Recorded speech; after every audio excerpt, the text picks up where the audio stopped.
Silakan duduk kembali. Terima kasih.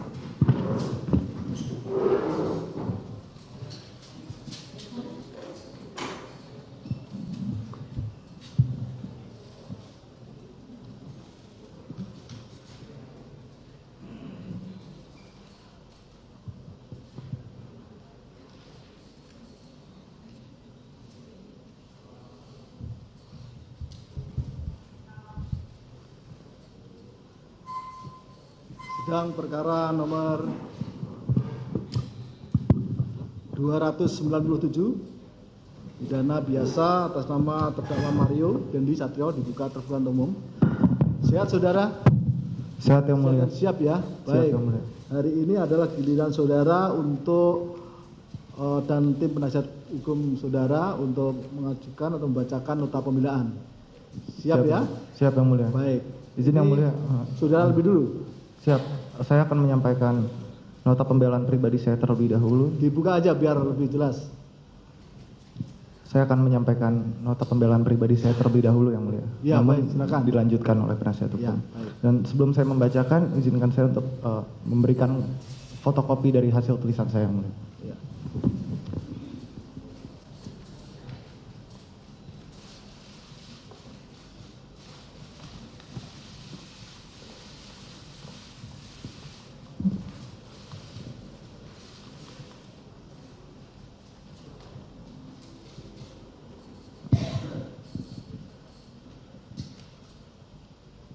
Izin membacakan yang mulia. Majelis Hakim yang mulia, jaksa penuntut umum, serta hadirin sidang yang terhormat. Selamat pagi, salam sejahtera untuk kita semua. Puji dan syukur saya panjatkan kehadiran Tuhan Yang Maha Esa atas rahmat dan kasih-Nya, sehingga saya masih diberikan kekuatan dalam menjalani proses hukum yang saat ini sedang saya jalani. Dengan rasa hormat dan kerendahan hati, saya mengucapkan terima kasih kepada Majelis Hakim yang mulia yang telah adil dan bijaksana dalam proses pemeriksaan pada persidangan. Saya mengucapkan terima kasih kepada jaksa penuntut umum yang telah memeriksa dan menggali fakta-fakta dengan penuh ketelitian dalam perkara ini. Saya mengucapkan terima kasih kepada penasihat hukum saya atas pendampingan hukum yang saya terima pada proses pemeriksaan. Setelah mengikuti proses persidangan yang begitu panjang, tibalah kesempatan bagi saya untuk menyampaikan nota pembelaan pribadi.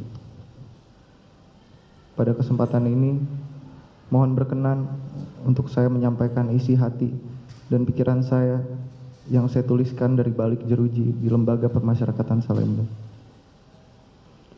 Pertama-tama, dengan rasa penyesalan mendalam dan hati yang tulus, saya ingin menyampaikan permohonan maaf dan rasa prihatin saya kepada saudara Kristalino David Ozora dan keluarga atas dampak dari perbuatan yang telah saya lakukan. Saya menyadari tidak ada satupun yang dapat saya perbuat untuk merubah segala sesuatu yang terjadi. Hanya penyesalan dan rasa bersalah yang selalu saya rasakan saat ini. Namun, hal itu tidak menghentikan saya untuk selalu meminta pengampunan kepada Tuhan dan memohon agar saudara David dapat segera pulih dan diberikan kesehatan. Saya meyakini pemulihan terhadap saudara David dapat terjadi sebagaimana ada tertulis dalam Alkitab pada Injil Lukas 1 ayat 37, sebab bagi Allah tidak ada yang mustahil. Saya mengucapkan permohonan maaf saya kepada kedua orang tua saya, khususnya kepada ayah saya yang oleh karena tindakan saya berdampak kepada hal-hal yang justru menyulitkan ayah saya. Terlebih kepada ibu saya yang secara nyata mendapatkan dampak kepahitan dari perbuatan saya. Tidak ada menit yang terlewatkan untuk memikirkan orang tua saya yang mengharapkan buah hatinya dapat bertumbuh dan berkembang ke arah yang baik. Namun saya justru memberikan luka yang begitu mendalam.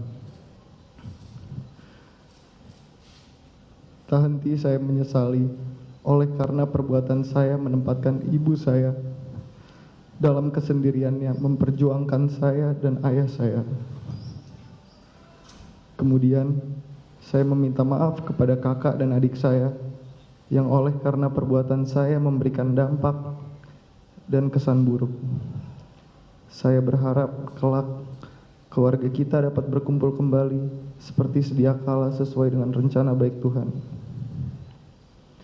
Saya juga ingin menyampaikan permohonan maaf kepada Agnes Gracia, terlebih untuk orang tuanya yang telah memberikan kepercayaan kepada saya. Namun oleh karena perbuatan saya telah memberikan kecewaan yang begitu besar. Tak pernah terbayangkan hubungan yang telah kita jalani mendapatkan cobaan yang begitu berat, terpisah jarak dan waktu, dan kerinduan yang mendalam. Tidak ada hari yang terlewatkan tanpa menyesali perbuatan saya yang mengakibatkan orang yang sangat saya sayangi terlibat dalam permasalahan ini, yang kemudian menempatkannya pada kondisi terburuk dalam hidupnya. Dengan pertimbangan yang kurang terukur, saat mendengarnya mendapatkan pelecehan seksual, saya menemui kebuntuan yang berdampak pada tindakan-tindakan kekerasan. Dengan penyesalan yang mendalam, tidak ada hentinya saya berdoa agar kita terus mendapatkan kekuatan dalam melewati masa sulit ini. Saya mengucapkan permohonan maaf saya kepada Shane Lucas, teman saya yang tidak mengetahui apapun tentang permasalahan ini, namun harus bermasalah dengan hukum. Saya tidak menyangka perbuatan saya telah menempatkan kita dalam situasi yang sangat sulit. Saya meyakini bahwa kalimat yang sering kita lihat di lapas, yaitu kami yakin bisa berubah, menjadi dogma kepada kita, sehingga perubahan ke arah yang lebih baik itu dapat terjadi. Saya berdoa kepada Tuhan agar kita mendapatkan putusan yang seadil-adilnya dalam permasalahan ini.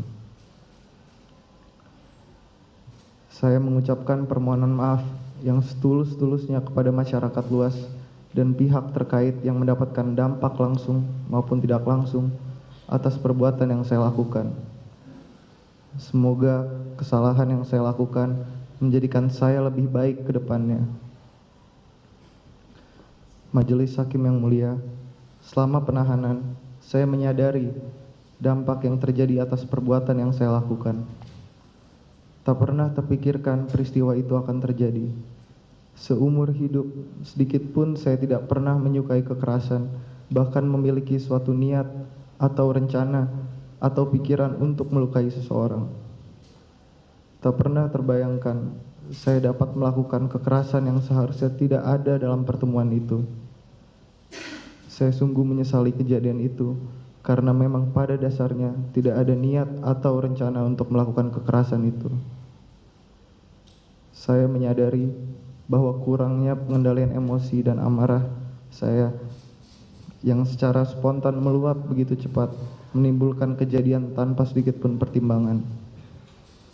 Saat kejadian itu, saya mengakui emosi saya telah mendahului akal sehat saya. Saya memohon kebijaksanaan Majelis Hakim yang mulia untuk tidak tergiring dengan opini negatif dari publik dalam memeriksa dan mengadili perkara ini, sehingga tercipta keadilan berdasarkan kepantasan dan kelayakan.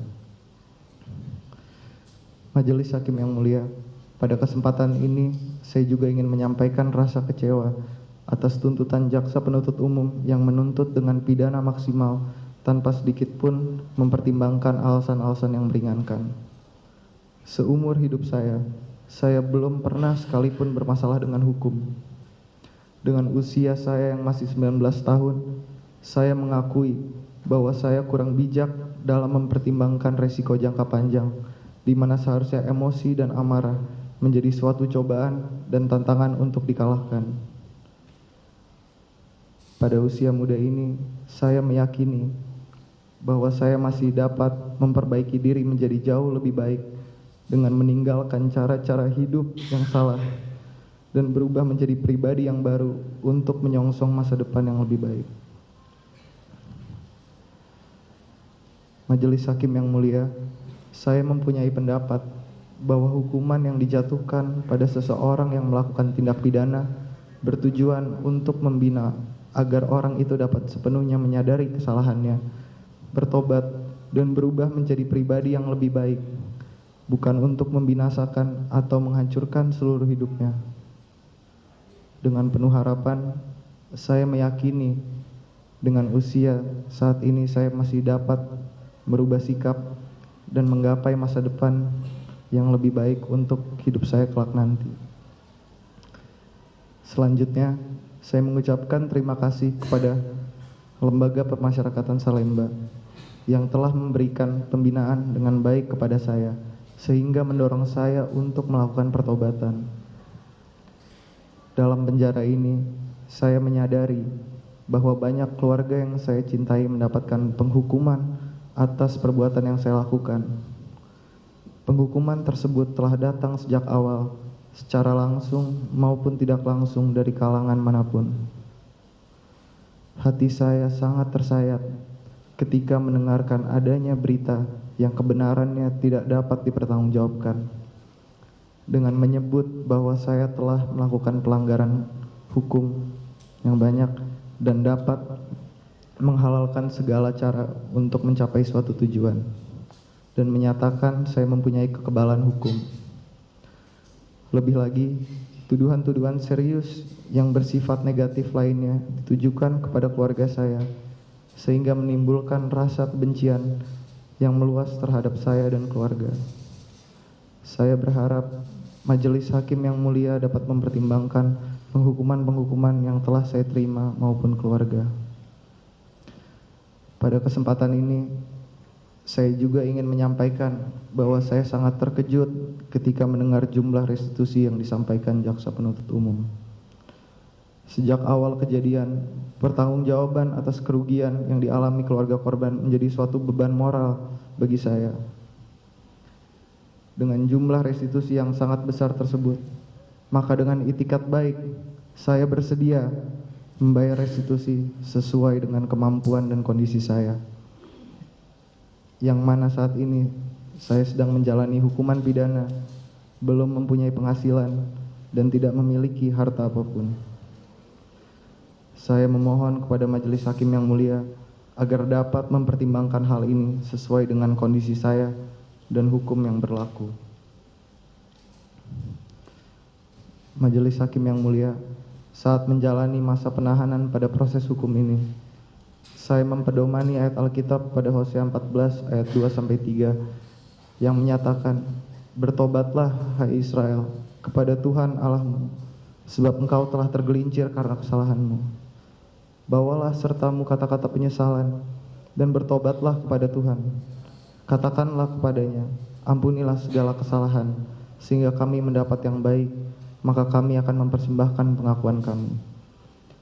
Ayat tersebut mendorong saya benar-benar untuk bertobat dan memohon ampun kepada Tuhan, kepada keluarga saya, kepada keluarga besar David, terutama kepada David sendiri. Sebab saya telah melakukan kesalahan yang mengakibatkan kondisi kesehatan David seperti sekarang ini. Majelis Hakim yang mulia, dalam penyesalan yang saya rasakan dan pertobatan yang saya lakukan saat ini, saya senantiasa menaikkan doa seperti ada tertulis dalam kitab Mazmur 51 ayat 3-5. Ya Allah, tunjukkanlah belas kasihan-Mu kepadaku, karena kasih setiamu, karena rahmat-Mu yang besar. Hapuskanlah semua kesalahan yang kulakukan. Hapuskanlah kesalahanku. Bersihkanlah aku dari dosaku. Aku tahu bahwa aku telah melakukan yang salah. Aku selalu mengingat dosa itu. Dengan sikap penyesalan dan pertobatan, saya sebagaimana saya sampaikan, saya berharap Majelis Hakim yang mulia dalam memeriksa dan mengadili perkara ini terlebih dahulu berbisik dengan hati nurani, hingga pada akhirnya dapat memberikan keadilan yang sepantasnya kepada saya melalui ketukan palu Majelis Hakim yang mulia. Pada akhirnya, saya memohon dengan segenap kerendahan hati agar Majelis Hakim yang mulia berkenan memeriksa dan mengadili perkara saya untuk memberikan putusan yang adil dengan mempertimbangkan masa depan yang harus saya tempuh. Karena saya yakin dan percaya Majelis Hakim yang mulia akan memutuskan perkara ini bukan untuk membinasakan atau mengakhiri hidup saya, namun akan memutuskan dengan hati nurani yang penuh kemurnian. Demikian nota pembelaan pribadi ini saya sampaikan pada persidangan pada hari Selasa tanggal 22 Agustus 2023. Semoga Tuhan menyertai kita semua. Hormat saya, Mario Dendi Satrio. Baik. Itu aslinya. Itu yang asli. Siapa yang mulia? Yang asli bisa diserahkan. Siap. Penuntut umum juga diberi ya.